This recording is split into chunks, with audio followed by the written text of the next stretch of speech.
Bonjour à toutes et à tous, aujourd'hui j'affronte un adversaire qui va me jouer la pirque. On va voir comment réfuter son ouverture. C'est parti.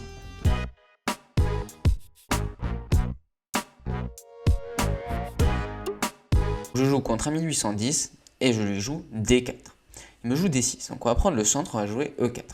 On va retomber en fait dans une sorte de pirque. Donc après E4, je joue cavalier F3, fou F4, cavalier C3 et dame D2. L'idée en fait c'est de faire fou H6 et d'essayer de créer une attaque sur le roi noir. Donc là je fais H4, donc on a déjà vu ce thème dans comment attaquer un fianchetto et aussi dans l'attaque tardant. Il me joue cavalier H5. Alors si je mange en fait il veut remanger avec le cavalier. Donc moi qu'est-ce que je vais faire? J'ai envie de faire en fait G4. Vous voyez? Mais pour l'instant G4 c'est pas possible. Donc je vais peut-être faire cavalier G1. L'idée en fait c'est de faire F3 et G4. Donc là il me prend, je prends, il fait cavalier G7. Je joue le coup F3. Donc pour faire G4 puis G5. Il m'attaque le pion D, donc je fais le grand roc et comme ça avec ma tour je protège le pion D4. Il me fait dame A5, il essaie de faire une contre-attaque et là je joue G4. Fou E6 et H5. Donc là ma menace c'est de faire H prend G et s'il reprend je mate. Donc il me prend le pion A2. On regarde bien ce que menacent les noirs. Les noirs en fait là vous voyez ils ne menacent rien puisque la dame ne peut pas rentrer en A1 et de toute façon je peux m'échapper en D2 et donc j'ai aucun intérêt à manger le fou, sinon la dame elle va être active et elle va m'embêter. Donc là moi je continue mon plan et je fais HG. J'ouvre la colonne de la tour et je menace de prendre le pion en H7. Donc là je prends, le roi vient en F7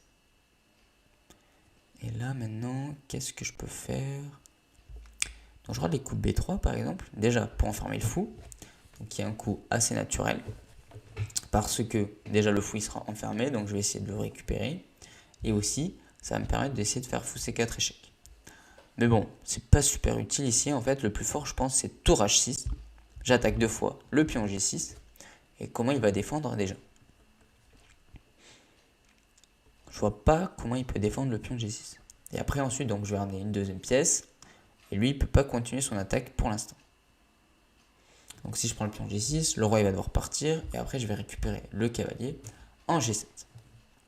Donc vous voyez quand il y a des rocs opposés, il faut essayer d'attaquer le plus rapidement possible et essayer de casser toutes les lignes. Donc là il fait roi 8. Si je prends le pion il va ramener son fou, après il va essayer de m'embêter un peu, mais bon de toute façon il n'y a pas grand chose.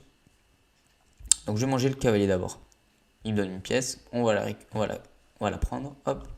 Et après, de toute façon, il y a tour H7 qui va arriver et avec un mat en 2. Donc là, j'ai une pièce de plus et il propose d'échanger les dames. Donc son roi est très mal placé. Mais bon, est-ce que je vais échanger les dames? Ouais, je vais prendre échanger les dames parce que j'ai observé qu'en échangeant les dames, je vais gagner le fou. Hop. Donc voilà. Donc la règle à retenir, c'est quand vous avez plus de matériel, n'hésitez pas à échanger les dames. Comme ça, vous allez tomber dans une position souvent plus simple et ça vous évitera de gaffer avec les dames. Donc là, je vais simplement prendre, j'ouvre la colonne. Hop. Donc si je fais tour échec, il va faire tour là. Hop. Allez, on échange les tours aussi. Hop. Maintenant, on sort les dernières pièces. Fou C4. Maintenant, ça va être qu'une formalité. Fou B3. Il va faire C5. Donc voilà, il faut toujours être vigilant. À chaque coup, il faut regarder ce que menace votre adversaire. Donc là, votre adversaire menace C4. Donc pour pas qu'il fasse C4, c'est moi qui vais faire C4. Comme ça, mon fou, il va pas être enfermé. Et je reprends. Parce que souvent, les joueurs, ils ont tendance à se relâcher lorsqu'ils sont gagnants. Et il faut être encore plus vigilant qu'avant quand vous avez du matériel en plus. Hop, on réactive le cavalier. L'autre, je vais l'amener en H3, je pense. De toute façon, il ne menace rien du tout, mon adversaire. Mon roi contrôle tout. Finalement, limite, il n'y a plus besoin de regarder ce que menace mon adversaire. Hop, on amène les pièces au centre. On les centralise, comme ça, elles contrôlent plus de cases. Donc, il m'attaque le fou. Je vais faire B3. Je protège le fou. Je fais une sorte de mini forteresse. Là, je vais faire cavalier A4. Vous voyez, ces pions ne peuvent plus avancer. Et j'attaque le pion C5. Il fait cavalier là. Là, j'ai fait échec.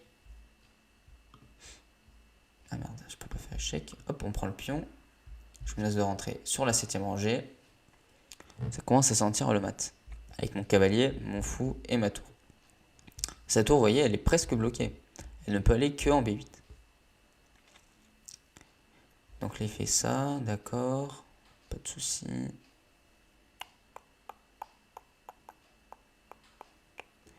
Alors, qu'est-ce que je peux faire? J'ai envie d'attaquer la tour. Hop, cavalier A6. Il va faire tour B7. C'est la seule case pour sa tour. Et après, je vais faire cavalier C5. Ah non, il me prend, je prends, il prend. Bon ben, il a sacrifié encore. Maintenant, on va essayer d'activer la petite tour. Tour H1 pour aller en H7. On va essayer de cueillir les derniers pions. Et après, on va activer le roi aussi. Parce qu'en final, il faut essayer d'activer le roi. Donc, je fais roi E6. Puis roi D3. Il va essayer de rentrer là pour manger mon pion F3. Même pas. Bon. Il pense qu'il a déjà perdu, je pense. Il me fait échec. Je vais en F2. Puis je vais aller en G3. Donc non, il va me place. Donc là, je fais tour H8 pour faire un échec vertical. Pour l'empêcher de manger mon pion en F3. Allez hop, on ramène le cavalier. On va essayer de faire un réseau de mat.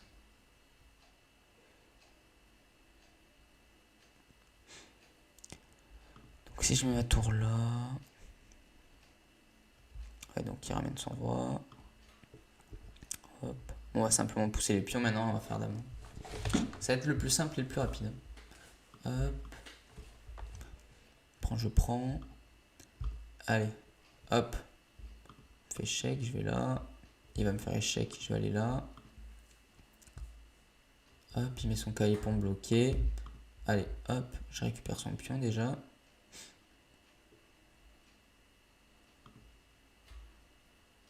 Il essaie de me manger le pion, je fais échec. Échec. Le roi va reculer. Ensuite, comme ça, j'ai plus qu'à avancer mon roi. Hop. Il m'attaque ma tour, échec. Aïe, aïe, aïe. Si je pousse le pion à la fourchette, faut faire attention quand même. Parce qu'après, avec deux cavaliers, je vais pas pouvoir mater. Donc, je vais faire roi là. Peut-être qu'il va sacrifier son cavalier contre le pion, même pas. Je pousse. Il va me faire échec. Je viens là, j'attaque son cavalier. Et après, je vais venir en F6. Là, il pourra plus m'embêter. Donc juste après le mat, là, on va passer à l'analyse et on va voir si j'ai raté quelque chose au début de la partie. Donc j'ai fait un petit coup cavalier G1 qui était un peu bizarre. Donc au lieu de sortir une pièce, comme on dit dans l'ouverture, j'en ai rentré une à la maison. Et j'ai volontairement perdu un temps pour accélérer mon attaque sur l'aile roi.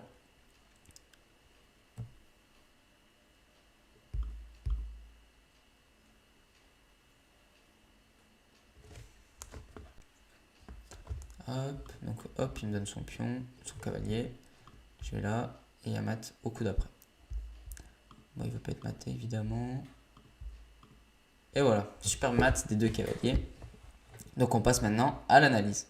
Hop, on se retrouve avec l'analyse. Donc c'est vraiment frappant là. Il y a 0 soupçon de noir. Donc le pire, c'était la 0-0. Sinon j'ai toujours eu l'avantage. Donc on va regarder. Hop, donc le début. D4, D6, D4, E4, G6, qui avait F3 fou G7, fou F4, qui a F6, qui a C3. Là il a fait cavalier A6, qui est un peu douteux. Il aurait dû faire roc, fou E7, qui a D7, dame D2, E5, fou H6. Puis là ça aurait été une partie comme une autre quoi. Et là donc sur cavalier A6, j'ai fait dame D2, C6, et j'ai fait fou H6. Donc l'ordi conseille plutôt de prendre en A6 pour casser la structure et faire des pions et mettre les pions doublés. Donc pourquoi pas. Donc moi j'ai fait petit roc. Et là, j'ai fait H4. Il a fait cavalier H5. Et là, hop, on va mettre l'ordinateur. Hop. Donc là, il aime bien le coup cavalier G1. Je suis surpris, vous voyez. C'est même le meilleur coup. L'ordi ne le voit même pas. Puisque de 1-9, on passe à 2. Cavalier G1, le repositionnement stratégique. Et après, F3, G4. Donc il prend, je prends. Cavalier G7. Et donc là, j'aurais dû jouer H5 direct. Au lieu de faire F3, G4. Donc voyons voir H5. S'il prenait avec le cavalier, en fait, il suffisait de faire fou E2. et le cavalier en fait il était cloué. Donc si le cavalier rebougeait, il y avait mat en H7, et s'il bougeait pas, je faisais simplement fou prend H5. Donc c'était encore meilleur. J'aurais juste dû faire du coup H5. Hop, donc prise. Donc cavalier là, H5. Voilà. Ici, il prenait avec le pion H. Je faisais cavalier H3, suivi de cavalier G5. Donc sur cavalier H3, il y a fou prend, tour prend. Et là, en fait, après, la tour va venir en G3. Donc voilà, après, je pense pas que ça sert à quelque chose d'analyser la suite, puisqu'après, mon avantage n'a fait que monter. J'ai presque pas fait d'erreur, je pense. J'ai fait 6 imprécisions et une seule erreur. Donc l'erreur, là, c'était F3. Mais F3, ça m'a quand même donné plus de 2,5. Donc voilà, si cette partie t'a plu et que tu souhaites en voir d'autres, n'hésite pas à liker et à t'abonner. On se retrouve la semaine prochaine pour une autre partie pédagogique.